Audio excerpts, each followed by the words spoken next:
Good evening and welcome back on RNU nursing classes. RNU nursing classes के online platform पे आपका हार्दिक स्वागत है। अपन मेंटल हेल्थ नर्सिंग इसमें जो टर्मिनोलॉजी है, इसमें जो डिसऑर्डर होने वाले हैं उसके बारे में पढ़ने वाले हैं नेक्स्ट क्लास के अंदर। तो RNU नर्सिंग क्लासेज है वो आपके लिए साइकेट्रिक नर्सिंग या मेंटल हेल्थ नर्सिंग में जितना पॉसिबल है और नेक्स्ट एग्जामिनेशन के अंदर जो भी क्वेश्चन आ रहे हैं उसके बारे में डिटेल में जो भी डिस्कशन कर रहे हैं हम।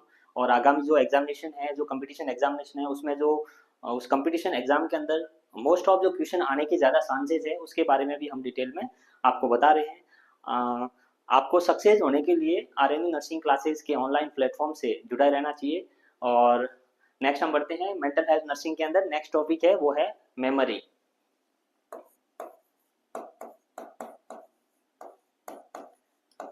मेमोरी तो अब तक हम डिस्कशन करें तो अभी तक के जो भी माइंड के पार्ट है उसके बारे में हमने डिटेल में पढ़ा है। जो माइंड में कौन कौन सी प्रॉब्लम्स होती है, कौन कौन सी प्रॉब्लम्स है और कौन कौन सी प्रॉब्लम माइंड के अंदर क्या क्या प्रॉब्लम्स है और कौन कौन सी टर्मिनोलॉजी है वो एग्जाम ऑफ यू से इंपॉर्टेंट है उसके बारे में पढ़ा है।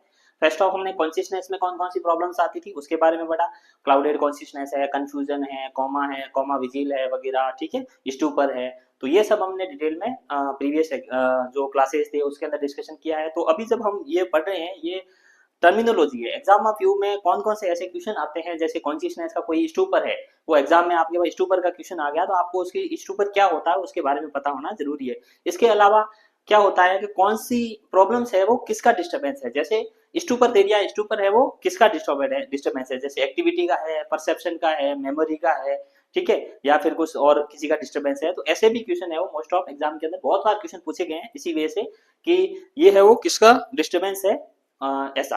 तो उसमें अपने कॉन्शियसनेस में ये पढ़े। उसके बाद में एक्टिविटी में साइकोमोटर एक्टिविटी कहाँ कहाँ बढ़ती है, साइकोमोटर एक्टिविटी का बढ़ना, साइकोमोटर एक्टिविटी का कम होना, इसके अलावा डिसएक्टिविटी। तो इसमें भी हमने डिसएक्टिविटी, तो एक्टिविटी में क्या क्या प्रॉब्लम आती है साइकेट्रिक इलनेस के अंदर। तो साइकोमोटर एक्टिविटी बढ़ती किसके अंदर है, तो मैनिया के अंदर साइकोमोटर एक्टिविटी बढ़ती है। और कौन सी, पर्पजलेस एक्टिविटी, ठीक है। इसके अलावा डिप्रेशन के अंदर साइकोमोटर एक्टिविटी है वो कम होती है। डिसएक्टिविटी में कौन कौन सी प्रॉब्लम्स आती है वो उसके बारे में हमने डिटेल में पढ़ा था। रिपीटियस एक्टिविटी कौन कौन सी होती है, रिपीटेड एक्टिविटीज, फिर वो ऑटोमेटिक बिहेवियर, ठीक है। रिपीटियस एक्टिविटीज में हमने पढ़ा कैटालेप्सी है, वेक्स फ्लेक्सिबिलिटी है, ठीक है, ठीक। और फिर हमने पढ़ा ऑटोमेटिक बिहेवियर, इसके अंदर इकोलेलिया है, इकोफ्रेक्सिया है, उसके बारे में नेगेटिविज्म है, ठीक है। तो ये सब हमने कंपल्सन है, ये सब किसमें है, एक्टिविटी की प्रॉब्लम्स या फिर डिसएक्टिविटी के अंदर हमने डिटेल में पढ़ा था। उसके अलावा नेक्स्ट हमने थिंकिंग के अंदर थॉट प्रोसेस में क्या क्या होते हैं, थॉट में कौन कौन से या थिंकिंग में कौन कौन से डिस्टर्बेंस है उसके बारे में हमने क्लास के अंदर डिस्कस किया। तो अब हम आगे इसी में आगे हम पढ़ेंगे मेमोरी। तो मेमोरी क्या होती है, मेमोरी में कौन कौन सी प्रॉब्लम्स आती है या फिर मेमोरी डिस्टर्बेंस क्या क्या होते हैं उसके बारे में हम अभी इसके अंदर पढ़ेंगे। तो सबसे पहले है मेमोरी क्या होती है, मतलब मेमोरी होती क्या है उसके बारे में हमको पता होना जरूरी है। डेफिनेशन क्या है, तो memory is the power of remembering, ठीक है, द पावर ऑफ रिमेम्बरिंग या फिर रिकॉलिंग। कोई भी जो अपने माइंड के अंदर कोई भी थिंग्स है उसको रिमेम्बर करने की जो कैपेसिटी है हमारी, वो क्या कहलाती है, मेमोरी। तो मेमोरी क्या होती है, the power of the remembering, ठीक है, पावर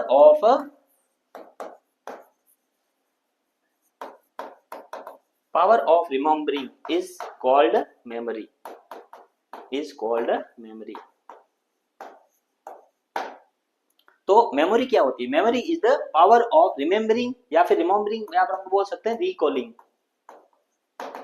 ठीक है, रिमेम्बरिंग या फिर रिकॉलिंग। तो कोई भी थिंग्स है, कोई भी इवेंट्स है जो प्रीवियस, जैसे अपन ने किसी को पढ़ा है, याद किया है, उसको रिमेम्बर करने या फिर उसको रिकॉल करने की जो अपनी पावर है वो क्या कहलाती है, मेमोरी। तो मेमोरी क्या होती है, द पावर ऑफ रिमेम्बरिंग या फिर रिमेम्बरिंग या फिर रिकॉलिंग इज कॉल्ड मेमोरी। तो मेमोरी में क्या क्या प्रोसेस होता है, मेमोरी में कैसे कैसे, मतलब कोई भी थिंग्स है वो कैसे स्टोर होती है। तो मेमोरी में क्या होता है उसके बारे में पढ़ेंगे। तो हम मेमोरी में क्या क्या प्रॉब्लम्स आती है, ठीक है, साइकेट्री के अंदर मेमोरी में क्या क्या प्रॉब्लम्स आती है उसके बारे में हम डिटेल में डिस्कस करेंगे। तो मेमोरी को अपन ऐसे और भी बोलते हैं अमनेशिया, ठीक है, टर्मिनोलॉजी में मेमोरी को क्या बोलते हैं, अमनेशिया, ठीक है, मेमोरी को क्या बोलते हैं, अमनेशिया। तो जो प्रॉब्लम्स आती है, कुछ भी आती है, जैसे अमनेशिया हो गया, तो अमनेशिया क्या होता है, the problems in the memory is called amnesia. तो इसकी जो शॉर्ट वर्ड में इसको क्या बोला जाता है, मनेशिया। मनेशिया या फिर मेमोरी, मेमोरी क्या होती है, द पावर ऑफ रिमेम्बरिंग या फिर रिकॉलिंग इज कॉल्ड मेमोरी। कोई भी जो रिकॉल करने की या रिमेम्बर करने की जो अपनी पावर होती है उसे हम क्या कहते हैं, मेमोरी कहते हैं। तो मेमोरी है वो, उसमें कौन कौन सी प्रॉब्लम्स आती है उसके उसमें पढ़ रहे हैं। तो सबसे पहले है वो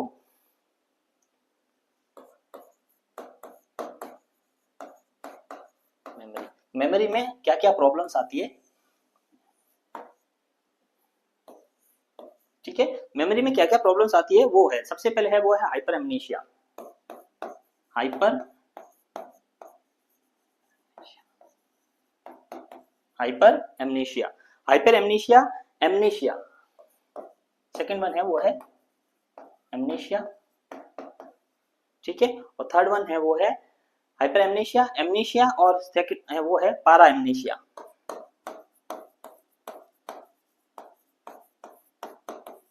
तो मेमोरी के अंदर कौन कौन सी प्रॉब्लम्स आती है मेमोरी में, फर्स्ट वन है hyper amnesia, second one amnesia, और थर्ड वन इज पारा amnesia. Hyper amnesia, hyper amnesia का मतलब होता है एक्सेसिव, मेमोरी के अंदर एक्सेसिव का मतलब एक्सेसिव है वो कलेक्ट हो जाना, मेमोरी के अंदर एक्सेसिव कुछ मेमोरी है वो एक्सेसिव मेमोरी या फिर एक्सेसिव कुछ उसके अंदर भर जाना, वो क्या कहलाता है, हाइपर एमनीशिया, ठीक है। तो हाइपर एमनीशिया क्या होता है, excessive retention of memory is called क्या कहलाता है, हाइपर एमनीशिया। तो हाइपर एमनीशिया में क्या होता है, excessive retention of memory, memory में कुछ जो भी पार्ट है जो भी थिंग्स है वो एक्सेसिव रिटेंशन हो जाना हाइपर एमनीशिया कहलाता है, ठीक है। फिर नेक्स्ट ऑफ होता है वो एमनीशिया। एमनीशिया में क्या होता है, लॉस ऑफ मेमोरी, ठीक है, लॉस ऑफ मेमोरी होता है वो क्या कहलाता है, एमनीशिया। और थर्ड है वो है पारा एमनीशिया। तो पारा एमनीशिया में क्या होता है उस भी अपन आगे डिटेल में पढ़ेंगे। तो सबसे पहले है वो है हाइपर एमनीशिया। हाइपर एमनीशिया में क्या है, excessive retention of memory, excessive retention of memory, excessive retention of memory, memory के अंदर बहुत सारी थिंग्स है वो रिटेंशन हो जाना क्या कहलाता है, हाइपर एमनीशिया। टर्मिनोलॉजी इंपॉर्टेंट है एग्जाम ऑफ व्यू से। Excessive retention of memory is called hyper amnesia. Amnesia में क्या है, loss of memory is called amnesia, loss of memory, memory का क्या हो जाना, लॉस हो जाना। तो मेमोरी का लॉस होना क्या कहलाता है, amnesia. And hyper amnesia, excessive retention of memory is called, excessive retention of memory is called hyper amnesia. और पारा एमनीशिया में क्या होता है, फॉल्स रिकॉग्नाइजेशन, ठीक है, फॉल्स रिकॉग्नाइजेशन, या फिर अपन बोल सकते हैं फॉल्स आइडेंटिफिकेशन मेमोरी। तो सबसे पहला है हाइपर एमनीशिया, एमनीशिया और पारा एमनीशिया। हाइपर एमनीशिया के अंदर क्या होता है, excessive retention of memory is called hyper amnesia. और एमनीशिया के अंदर क्या होता है, लॉस ऑफ मेमोरी, मेमोरी का लॉस हो जाना। और थर्ड वन इज पारा एमनीशिया, जिसके अंदर फॉल्स रिकॉग्नाइजेशन, कुछ भी थिंग्स है उसका सही आइडेंटिफिकेशन नहीं होना, वो क्या कहलाता है, पारा एमनीशिया। तो हम अभी डिटेल में पूरा पढ़ेंगे हाइपर एमनीशिया में क्या क्या प्रॉब्लम्स आती है, एमनीशिया में क्या क्या प्रॉब्लम आती है, और पारा एमनीशिया के अंदर कौन कौन सी प्रॉब्लम्स आती है, कौन कौन सी साइकेट्रिक प्रॉब्लम्स होती है। तो सबसे पहला है वो है हम पढ़ेंगे हाइपर एमनीशिया। फर्स्ट वन है वो है hyper amnesia, hyper hyper amnesia हमने पढ़ा है। हाइपर एमनीशिया क्या होता है, excessive retention of memory, excessive retention of memory is called hyper amnesia, excessive retention of memory is called hyper amnesia,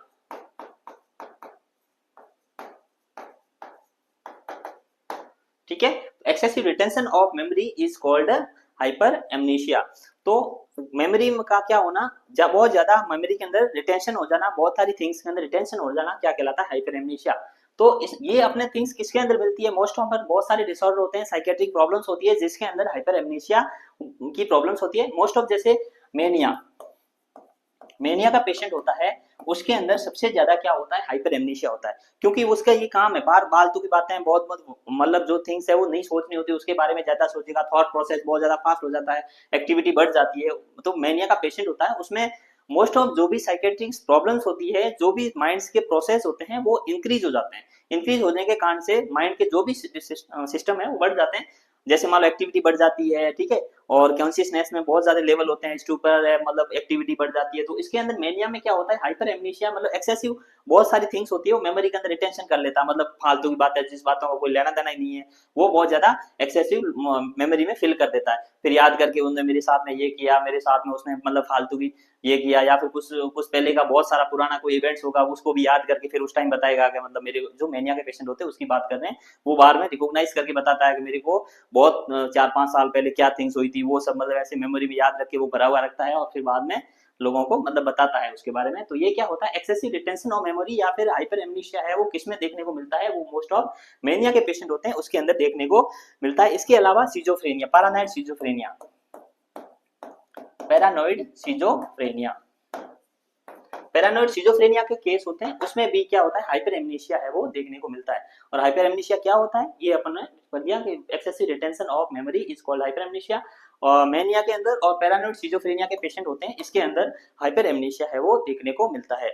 ठीक है, तो ये हमने पढ़ लिया कि हाइपर एमनीशिया क्या होता है और कौन कौन सी कंडीशन है। हाइपर एमनीशिया होता क्या है, बहुत सारी थिंग्स होती हैं या फिर मेमोरी के अंदर फालतू की जो स्टोरी होती है, फालतू की थिंग्स होती है, वो उसके अंदर माइंड के अंदर भर देते हैं, तो उसे क्या बोला जाता है, हाइपर एमनीशिया बोला जाता है। ठीक है, नेक्स्ट है वो है एमनेशिया, सेकंड है वो है एमनेशिया, एमनेशिया, एमनेशिया के क्या होता है, amnesia means loss of memory, क्या होता है, लॉस ऑफ मेमोरी।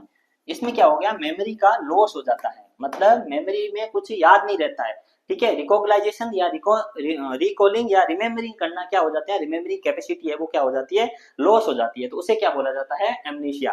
तो एमनीशिया में क्या होता है, रिकॉलिंग या रिमेम्बरिंग की कैपेसिटी है मेमोरी की, वो क्या हो जाती है, लॉस हो जाती है, तो उसे एमनीशिया बोला जाता है।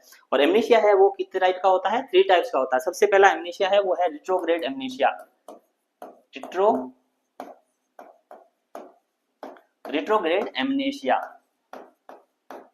ठीक है, सबसे पहला है वो है रिट्रोग्रेड एमनीशिया, सबसे फर्स्ट है वो है रिट्रोग्रेड एमनीशिया। तो रिट्रोग्रेड एमनीशिया क्या होता है उसके बारे में पढ़ते हैं हम, कि एमनीशिया क्या होता है, loss of memory. Loss of memory means जो रिमेम्बरिंग या रिकॉलिंग करने की जो पावर है वो उसका क्या हो जाना, कम हो जाना, क्या कहलाता है, एमनीशिया। सबसे पहला है रिट्रोग्रेड एमनीशिया। रिट्रोग्रेड एमनीशिया के अंदर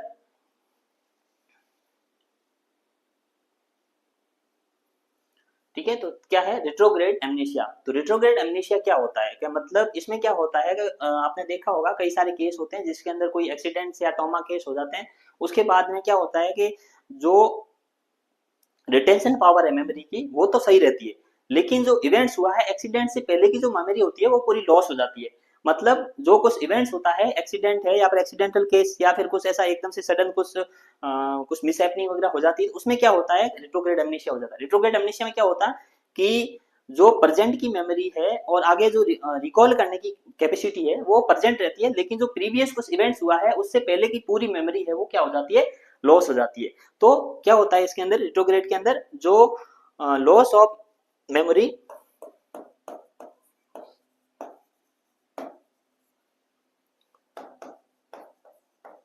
before of any events and during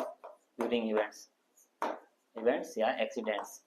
ठीक है, समझ में आ गई। इसके अंदर रिट्रोग्रेड एमनीशिया के अंदर क्या होता है कि कोई भी इवेंट्स या कुछ एक्सीडेंट या फिर कुछ हुआ है, जिस जब प्रॉब्लम हुई है उस प्रॉब्लम्स और प्रॉब्लम से पहले की पूरी मेमोरी है वो लॉस हो जाना, वो क्या कहलाता है, रिट्रोग्रेड एमनीशिया। समझ में आ गया। इसके अंदर क्या होता है, रिट्रोग्रेड एमनीशिया के अंदर रिकॉलिंग पावर वगैरह कैपेसिटी रहती है, लेकिन जो उससे पहले की या फिर कुछ होता है एक्सीडेंट केस वगैरह या फिर कुछ इवेंट्स वगैरह हो जाता है, उसके जो पहले की और इवेंट्स के ड्यूरिंग की मेमोरी है वो लॉस हो जाती है, लेकिन जो आगे की रिकॉलिंग कैपेसिटी है वो प्रेजेंट रहती है, वो क्या कहलाता है, रिट्रोग्रेड एमनीशिया। तो loss of memory of the किसी ट्रॉमा और एक्सीडेंट के बाद में जो रिमेम्बरिंग मेमोरी है वो जो आगे रिकॉलिंग करने की मेमोरी है वो प्रेजेंट रहती है। ठीक है, रिकॉलिंग मेमोरी है वो क्या रहती है, प्रेजेंट रहती है, लेकिन जो पहले उससे पहले की जो मेमोरी होती है, उससे पहले के जो इवेंट्स होते हैं, जो पहले की हिस्ट्री है वो पूरी क्या हो जाती है, माइंड से डिलीट हो जाती है या फिर माइंड से हट जाती है, उनको कुछ याद नहीं रहता है। जो एक्सीडेंट केस हुआ उससे पहले का, जो पूर्व का, जो उससे पहले का जो भी फैमिली से रिलेटेड रिलेशन है किसी के भी है, वो पूरी क्या हो जाते हैं, सडन लॉस हो जाते हैं, तो उसे क्या बोला जाता है, रिट्रोग्रेड एमनीशिया। रिट्रोग्रेड मतलब उससे पहले का कोई भी इवेंट्स है उससे पहले की सारी मेमोरी का लॉस होना क्या कहलाता है, रिट्रोग्रेड एमनीशिया। ठीक है, ये क्या हो गया, रिट्रोग्रेड एमनीशिया। नेक्स्ट है वो है एंटेरोग्रेड एमनीशिया।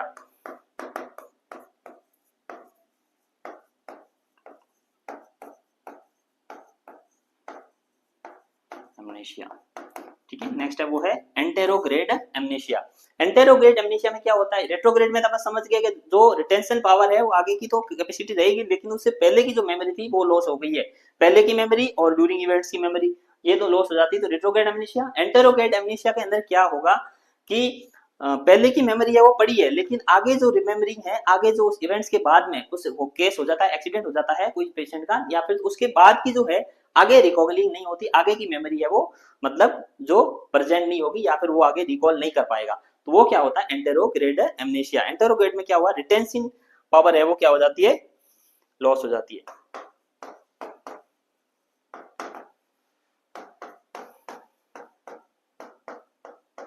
ठीक है, रिटेंशन जो मेमोरी होती है, आगे जो रिटेंशन करने की जो कैपेसिटी है वो क्या हो जाती है, लॉस हो जाती है।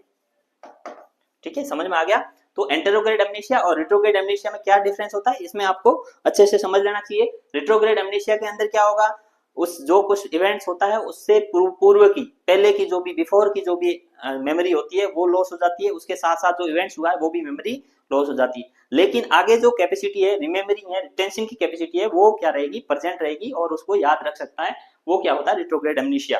एंटेरोग्रेड एमनेशिया में क्या होता है, जो पहले का इवेंट्स वगैरह है या फिर वो सब याद रहता है, लेकिन क्या करता है आगे का जो मेमोरी है, जो उस इवेंट्स हुआ है, ट्रॉमा हुआ, उसके बाद में उसकी जो रिमेम्बरिंग या रिटेंशन पावर है वो बिल्कुल लॉस हो जाती, आगे उसको कुछ भी याद नहीं कर पाएगा, तो वो क्या होता है एंटेरोग्रेड एमनीशिया। तो रिट्रोग्रेड एमनीशिया और एंटेरोग्रेड एमनीशिया के अंदर क्या डिफरेंस होता है उसके बारे में हमने पढ़ा। थर्ड वन है वो है सर्कमस्क्राइब एमनीशिया। थर्ड वन है, फर्स्ट वन इज कौन सा हो गया, फर्स्ट वन रिट्रोग्रेड, ठीक है, रिट्रोग्रेड एमनेशिया, ठीक है। सेकेंड वन हो गया वो हो गया एंटेरोग्रेड एमनेशिया, एंटेरोग्रेड एमनेशिया, और थर्ड वन हो गया वो हो गया सर्कमस्क्राइब एमनेशिया, सर्कमस्क्राइब्ड एमनेशिया। ठीक है, तो हमने ये पढ़ लिया एंटेरोग्रेड एमनेशिया क्या होता है, रिट्रोग्रेड एमनेशिया क्या होता है, उसके बारे में हमने डिटेल में पढ़ लिया। नेक्स्ट है वो है सर्कमस्क्राइब्ड एमनेशिया। तो इसमें क्या होता है, स्पेसिफिक टाइम, ठीक है, स्पेसिफिक टाइम इवेंट से वो मेमोरी लॉस हो जाती है। ठीक है, कौन सी, स्पेसिफिक टाइम और इवेंट्स की मेमोरी क्या हो जाती है, मेमोरी लॉस हो जाती है। अब आपको समझ में आ गया होगा तीनों के बारे में डिफरेंस। रिट्रोग्रेड एमनेशिया, इसके अंदर क्या होता है कि कुछ भी होता है एक्सीडेंट केस या फिर उससे है जो इवेंट्स हुआ है उससे पहले की या पूर्व की या बिफोर की जो भी मेमोरी होती है वो क्या हो जाती है, लॉस हो जाती है, उसके बाद में अच्छे से वो रिकॉलिंग या रिमेम्बरिंग कर पाएगा, आगे की मेमोरी को वो सही तरह से रिकॉलिंग कर पाएगा। Third one is anterograde amnesia, जिसके अंदर क्या होता है पहले की और जो एक्सीडेंट हुआ है वो उसको याद रहता है, लेकिन उससे आगे है वो रिमेम्बरिंग या आगे की मेमोरी कभी भी वो रिकॉल नहीं कर पाएगा, तो वो क्या इसमें आता है anterograde amnesia. Third one is circumscribed amnesia, इसके अंदर क्या होता है जो स्पेसिफिक इवेंट्स हुआ है या कुछ प्रॉब्लम्स हुई है उस ड्यूरिंग की जो मेमोरी होती है वो लॉस हो जाती है, उससे आगे की मेमोरी है वो भी प्रेजेंट रहती है और आगे भी जो आगे रिमेम्बरिंग करने की कैपेसिटी है, आगे भी जो है मेमोरी वो सही तरह से प्रेजेंट रहेगी और आगे भी रिकॉग्नाइज कर पाएगा, रिमेम्बरिंग कर पाएगा, लेकिन जो स्पेसिफिक इवेंट्स हुआ है या फिर वो प्रॉब्लम्स हुई है या एक्सीडेंट केस के अंदर जो एक्सीडेंट हुआ था उस ड्यूरिंग की जो मेमोरी होती है वो क्या हो जाती है, लॉस हो जाती है, सर्कमस्क्राइब एमनेशिया। अपन एग्जांपल के तौर पे समझें तो जैसे मान लो क्या होता है, मोस्ट ऑफ कोई केस होता है एक्सीडेंट हो गया, मतलब जैसे कुछ ट्रॉमा हुआ, एक्सीडेंट होता है, तो एक्सीडेंट के सडन बाद में क्या होता है मतलब एकदम से क्लाउडेड कॉन्शियसनेस वगैरह आपने जैसे पढ़ा, एकदम से धुंधलापन आ जाता है, फिर आपको पता नहीं रहता है कि मतलब मैं कहाँ पे हूँ, कैसे हूँ, जो उसके अंदर क्या होता है मोस्ट ऑफ ट्रॉमा केस के अंदर क्या होता है कि ये एमनेशिया होने के ज्यादा चांस होते हैं। तो इसके अंदर रिट्रोग्रेड एमनेशिया जब ऐसा होता है कि जो एक्सीडेंटल केस हुआ है उस केस और उससे पहले का जो भी मेमोरी था वो क्या हो जाता है, सडन से लॉस हो जाता है, मतलब तो वो क्या कहलाएगा, रिट्रोग्रेड एमनेशिया। कभी कभी क्या होता है कि जो पहले का इवेंट्स और ड्यूरिंग जो हुआ है लॉस मेमोरी है वो तो प्रेजेंट रहती है, लेकिन आगे वो रिकॉल नहीं कर पाता है, तो उसे क्या कहते हैं एंटेरोग्रेड एमनेशिया। कभी कभी क्या है सर्कमस्क्राइब एमनेशिया के अंदर क्या होता है जो इवेंट्स हुआ है या कुछ प्रॉब्लम्स हुई है, एक्सीडेंट हुआ है, उसके दौरान उसके ड्यूरिंग की जो भी इवेंट्स है वो क्या हो जाता है, उसका लॉस होना क्या कहलाता है, सर्कमस्क्राइब एमनेशिया या फिर कुछ टाइम पीरियड। ठीक है, एक है स्पेसिफिक टाइम पीरियड या फिर सर्कमस्क्राइब समझते हैं, मतलब किसी सर्कम एक पार्ट ऑफ जो टाइम है उस टाइम का जो मेमोरी है वो लॉस होना क्या कहलाता है, सर्कमस्क्राइब्ड एमनेशिया। तो हमने तीनों क्या पढ़ा है, ये एमनेशिया में क्या क्या होता है, retrograde amnesia, anterograde amnesia, circumscribed amnesia, इन तीनों के बारे में क्या क्या डिफरेंस है उसके बारे में हमने पढ़ा। नेक्स्ट है, मतलब हमने ये क्या हुआ एमनेशिया में कौन कौन से retrograde, anterograde and circumscribe amnesia के बारे में पढ़ा। नेक्स्ट है वो है थर्ड वन इज पारा एमनेशिया, ठीक है, हाइपर एमनेशिया, एमनेशिया एंड पारा एमनेशिया।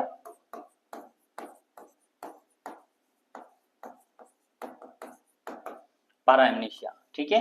तो सबसे पहला कौन सा, हाइपर एमनेशिया, एमनेशिया एंड पारा एमनेशिया। पारा एमनेशिया में क्या होता है कि जो कुछ क्या होता है मेमोरी रिलेटेड क्या होता है प्रॉब्लम्स आ जाती है, जिसमें क्या है फालतू की थिंग्स होती है वो मेमोरी के अंदर फिल कर देना, वो क्या कहलाता है पारा एमनेशिया। जिसके अंदर सबसे पहला होता है वो होता है, सबसे फर्स्ट है वो है कॉन्फाबुलेशन,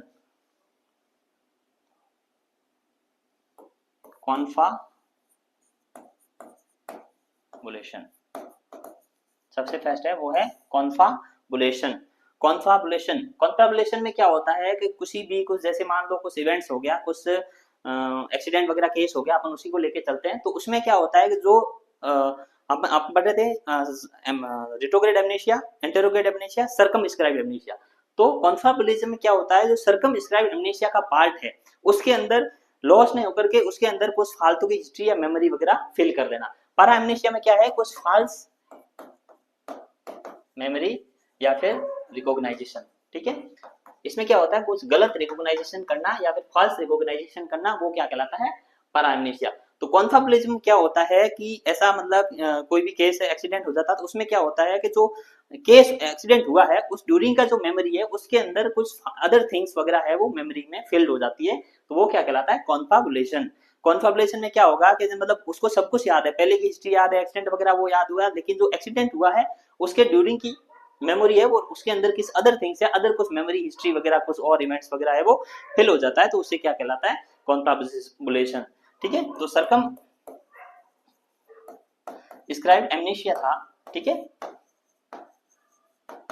सर्कमस्क्राइब एमनेशिया पढ़ा हमने। उसके अंदर क्या होता है कि उस ड्यूरिंग की मेमोरी होती है ना, जो इवेंट्स के ड्यूरिंग की मेमोरी लॉस हो जाती है, उसके साथ साथ सर्कमस्क्राइब एमनेशिया के साथ में उसमें किस अदर मेमोरी है वो भर जाना, मतलब अदर कोई स्टोरी वगैरह के, मतलब जैसे अपन एग्जांपल के तौर पे देखते हैं तो कोई भी जैसे एक्सीडेंट हो गया उसमें उनकी वाइफ के द्वारा साथ में थी, लेकिन वाइफ में एक्सीडेंट केस के बाद में उनके ऐसे क्या हो जाता है इवेंट्स के कारण से मेमोरी लॉस हो जाती है। मेमोरी लॉस के बाद में उनको पूछा जाता है कि आपके हस्बैंड का है वो एक्सीडेंट है वो कैसे हुआ था, तो एक्सीडेंट के ड्यूरिंग का जो मेमोरी होती है वो लॉस हो जाने के कारण से वो कहता है कि मेरे हस्बैंड का है वो मोटरसाइकिल से एक्सीडेंट नहीं हुआ था, उसको किसी और ने पीटा था या मारा था। तो ये क्या हो गया एक्सीडेंट न होकर के पीटा या मारना का इवेंट्स होता है, उसमें जो अदर थिंग्स डालना वो क्या कहलाता है कॉन्फाबुलेशन। कॉन्फाबुलेशन के अंदर क्या होता है कि जो इवेंट्स है उस इवेंट्स में या सर्कमस्क्राइब एमनेशिया वाला पार्ट है उसके अंदर किसी अदर थिंग्स को भर देना, वो क्या कहलाता है कॉन्फाबुलेशन कहलाता है, ठीक है। तो इसमें क्या है किसी अदर थिंग्स को या फिर अदर इवेंट्स को, अदर स्टोरी को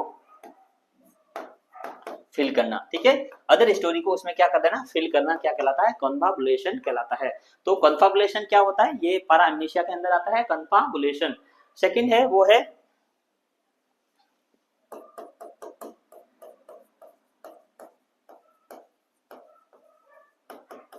पारा एमनेशिया, इसके अंदर अपने फर्स्ट पढ़ लिया कॉन्फाबुलेशन।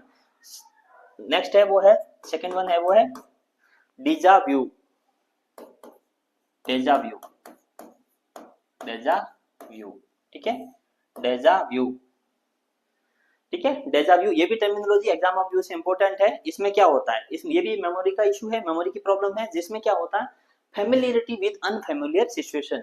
मतलब क्या होता है कि जो unfamiliar, familiarity with unfamiliar situation, मतलब कि जिसमें कोई जान पहचान नहीं है उसको क्या मानना फेमिलियर मानना, वो क्या कहलाता है डेजा व्यू। मतलब कोई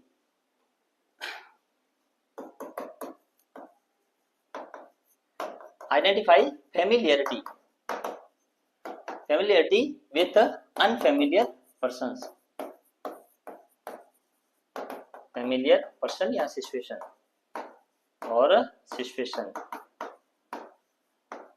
समझ में आ गई बात। आपको इसमें क्या होता है कि एक मेमोरी का इश्यू है जिसमें आइडेंटिफिकेशन प्रॉब्लम आती है, जो familiar identify familiarity with unfamiliar person या सिचुएशन, मतलब जो जिन जिन थिंग्स को अपन जानते नहीं है, उसको पहचानते नहीं है, उसको क्या मानना, फेमिलियर मानना। ये जैसे मान लो कोई साइकेट्रिक इलनेस से ग्रसित पेशेंट होते हैं, हॉस्पिटल में एडमिट है, हॉस्पिटल में क्या होता है, पास वाला कोई और पेशेंट है, उसको कोई हमने जानते नहीं है, हमारा कोई फैमिली का मेंबर है ही नहीं, उसको मानता है ये जो पर्सन है वो मेरा भाई है।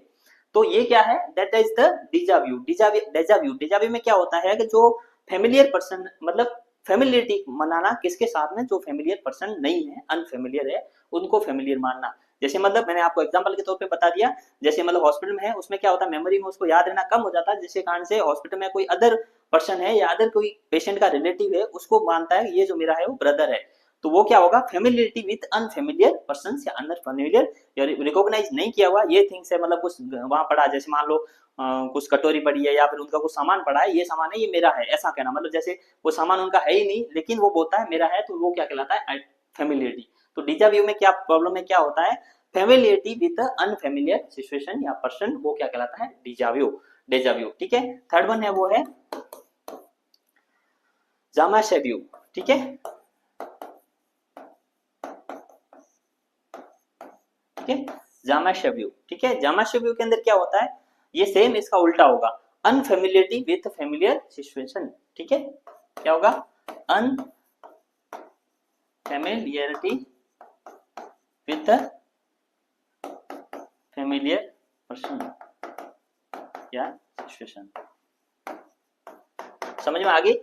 तो इसके अंदर क्या होता है, डिजाव्यू के अंदर क्या होता है कि फेमिलियरिटी विद अनफेमिलियर पर्सन या सिचुएशन, जिसमें क्या है जो जान पहचान वाला है ही नहीं, उसको क्या मानना, पहचान वाला मानना, वो होता है डिजाव्यू। और जामाशेव्यू में क्या होता है, जान पहचान वाला है उसको पहचान वाला नहीं मानना, वो क्या होता है, जामाशेव्यू। समझ में आ गई कि जो पहचान वाला है उसको, मतलब अनपहचान वाला, मतलब पहचान वाला है उसको मैं जानता ही नहीं हूँ ऐसा कहना, वो क्या कहलाता है, जामाशेव्यू। और जो पहचान वाला है ही नहीं उसको पहचान वाला मानना, मतलब ये है वो मेरा भाई है, जैसे कोई भाई है ही नहीं उसको भाई मानना, दैट इज नोन एज डेजाव्यू। और अनफेमिलियरिटी विद फेमिलियर पर्सन, जैसे मतलब भाई है उसको मानना ये मेरा ब्रदर नहीं है, दैट इज नोन एज जामाशेव्यू।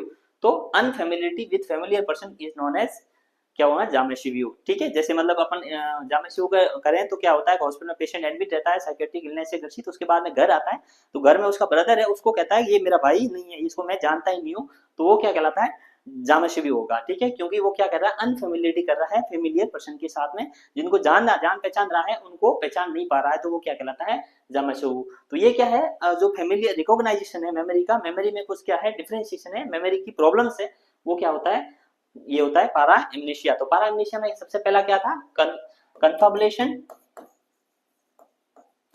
कन्फर्बुलेशन में क्या हुआ, कन्फर्बुलेशन में क्या होगा, जो सर्कमस्क्राइब्ड एमनेशिया है, कुछ मेमोरी की जो पार्ट है उसमें जो है उसमें क्या करना, कुछ फिल कर देना, या कुछ स्टोरी या हिस्ट्री वगैरह फिल कर देना, क्या करना, कन्फर्बुलेशन।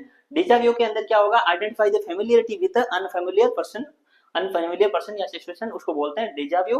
और जामाशेव्यू में क्या होगा, unfamiliarity with the familiar person, that is known as जामाशेव्यू।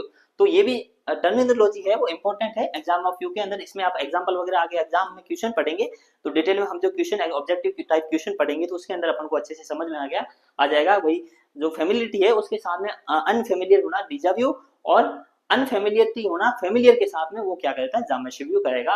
और कन्फर्बुलेशन के अंदर क्या होना कि जो एक मेमोरी का पार्ट्स है, एक मेमोरी का जो लॉस हुई है किसी इवेंट्स या कोई एक्सीडेंट के ड्यूरिंग, जो मेमोरी का लॉस हुआ है उसके अंदर किसी अदर कोई स्टोरी या अदर हिस्ट्री वगैरह फिल कर देना, वो क्या है, कन्फर्बुलेशन कहलाता है, कन्फर्बुलेशन, ठीक है। तो पैराएमनेशिया सबसे पहला, हाइपर एमनेशिया के अंदर क्या होता है कि फालतू की जो थिंग्स है वो मेमोरी के अंदर बहुत ज्यादा भर देना, जिसके अंदर क्या है, फालतू की बातें, मेनिया का पेशेंट होते हैं इसके अंदर सबसे ज्यादा हाइपर एमनेशिया देखने को मिलता है, हाइपर एमनेशिया मेनिया के अंदर, और पैरानोइड सिजाफ्रेनिया के अंदर, जिसके अंदर उनके पास बहुत ज्यादा मतलब इवेंट्स है, टाइम्स है, फालतू की बातें हैं, वो मेमोरी में रिकॉल कर करके वो क्या कर देता, फिल कर देता, तो वो क्या है, हाइपर एमनेशिया, ठीक है।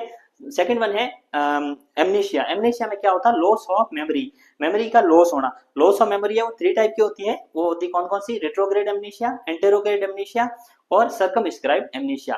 रेट्रोग्रेड एमनेशिया मतलब क्या होगा, उससे पहले की जो इवेंट्स हुआ उससे पहले की और इवेंट्स की ड्यूरिंग की जो मेमोरी होती है वो लॉस हो जाती है, that is known as retrograde amnesia, ठीक है। उसके बाद में हमने डिस्कस किया एंटेरोग्रेड एमनेशिया। एंटेरोग्रेड में क्या होगा, पहले की मेमोरी और ड्यूरिंग की मेमोरी है वो इंटेक्ट रहती है, उससे बाद है वो रिकॉग्निज या रिकॉग्नाइज करने के आगे है वो मेमोरी को नहीं सही तरह से रख पाएगा, तो वो क्या कहलाता है, इंटेरोगेट एमनीशिया। सर्कमस्क्राइब्ड एमनीशिया में क्या होता है, जिसके अंदर क्या है कि कोई इवेंट्स हुआ है उसके ड्यूरिंग की जो मतलब एक्सीडेंट वगैरह केस होता है उसके ड्यूरिंग की जो मेमोरी होती है उसका लॉस होना, पहले की और बाद की मेमोरी है वो सही तरह से वो रिकॉग या रिकॉग्नाइजेशन कर पाता है, तो वो क्या कहलाता है, सर्कमस्क्राइब्ड एमनीशिया। थर्ड वन है वो है पैरामनीशिया। पैरामनीशिया में कॉन्फाबुलेशन, कॉन्फाबुलेशन अंदर क्या होता है कि जो भी मेमोरी है, जो इवेंट्स हुआ है उस पार्ट्स के अंदर कोई अदर हिस्ट्री या अदर कोई मेमोरी है वो अदर कुछ थिंग्स है वो भर देना, वो क्या है, कॉन्फाबुलेशन। डेजाव्यू, डेजाव्यू में क्या होता है, फेमिलियरिटी विथ अनफेमिलियर सिचुएशन, या जो फेमिलियर पर्सन नहीं है उनके साथ फेमिलियर माना जाना, दैट इज डेजाव्यू। और जामेशिव्यू में क्या होता है अनफेमिलियरिटी विद फेमिलियर पर्सन, जो जान पहचान वाला पर्सन है, भाई वगैरह है, उसको भाई नहीं मानना, ये मेरा ब्रदर नहीं है, दैट इज नोन एज जामेशिव्यू। तो ये क्या होते हैं, कुछ मेमोरी के डिस्टर्बेंस होते हैं, उसके बारे में हमने डिटेल में डिस्कशन किया है। और मेमोरी में क्या क्या प्रॉब्लम्स आती है, मेमोरी में क्या क्या लॉस होते हैं, आगे मेमोरी के जो डिसऑर्डर होंगे उसके अंदर हम डिटेल में डिस्कशन करेंगे। तो ये आपको मैंने मेमोरी के जो भी प्रॉब्लम्स होती है वो जो भी आपके सामने डिस्कस की है वो आपको अच्छे से समझ में आई होगी। नेक्स्ट क्लास के अंदर हम आगे जो माइंड की अदर प्रॉब्लम्स है उसके बारे में हम डिटेल में डिस्कशन करेंगे।